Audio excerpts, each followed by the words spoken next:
Greetings and welcome to another chapter in Haunted Indiana, Ghosts and Strange Phenomena of the Hoosier State, written by James A. Willis. Today we will be reading a new chapter, Central Indiana, where I am pretty much located. Indianapolis is pretty much in central Indiana.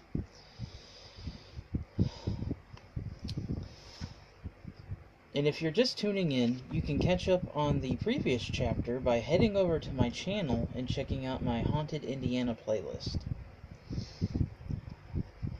to get all caught up on any spiritual, paranormal, and spooky happenings in the Hoosier State. Most of central Indiana is part of the Till Plains, a rich, fertile area created by the elements left behind by the glaciers that existed here so many years ago. It is this rich soil that accounts for the wonderful crops farmers grow here year after year. Central Indiana is also fertile ground for ghost stories. Many of the popular ones incorporate elements from time-honored ghost stories and relocate them to Indiana locales, leaving everyone who hears them to wonder if the story is true or not. What's more, stories that originate in central Indiana have a tendency to spread to other areas of the state, where they grab a foothold and sprout new variations as they go. Whether this is because of the fertile nature of the region or perhaps a product of the vast network of highways concentrated here, one thing is for sure. When it comes to ghost stories, Central Indiana knows how to grow. Our first story, The Little People of the Mounds. Sitting here in the shadow of the White River in Anderson is Mounds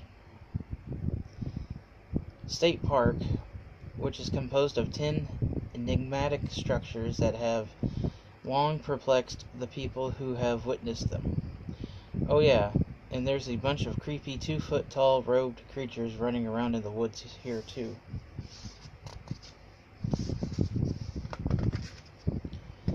The mounds date back to around 150 BC, as best as anyone can determine. They were created by the Adena culture, but were also used by the Hopewell. At the center of the smaller mounds is the aptly named Great Mound, which at most a quarter-mile in diameter is the largest structure of its kind in Indiana. There is also a wide circular trench dug around the Great Mound that reaches more than 10 feet in depth.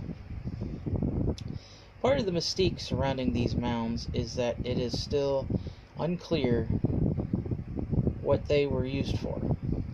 Based on some excavations, it has been established that these mounds were not burial sites, leading to the popular theory that their purpose was ceremonial, but for what types of ceremonies? Trying to determine that is like trying to find a needle in a haystack. That's because the mounds were not treated very well. Over the years, various people came and poked, prodded, and dug up parts of the mounds. Some were looking for answers, and others were looking for relics or other items of value. Either way, the result was that history was destroyed. The most damage to the mounds occurred in 1897, when the Indiana Union Traction Company bought up the land and built an amusement park among the mounds, complete with a carousel that was plopped right on top of the Great Mound. The state of Indiana, however, stepped in to save the day in 1930. After having the property donated to the state, officials put up protective fences and then reopened the area to the public as the New Mound State Park. Today, visitors to the park can walk among tree-lined paths that wind their way down to and around the mounds. It is also along these paths that people have reported encountering dwarf-like robed creatures.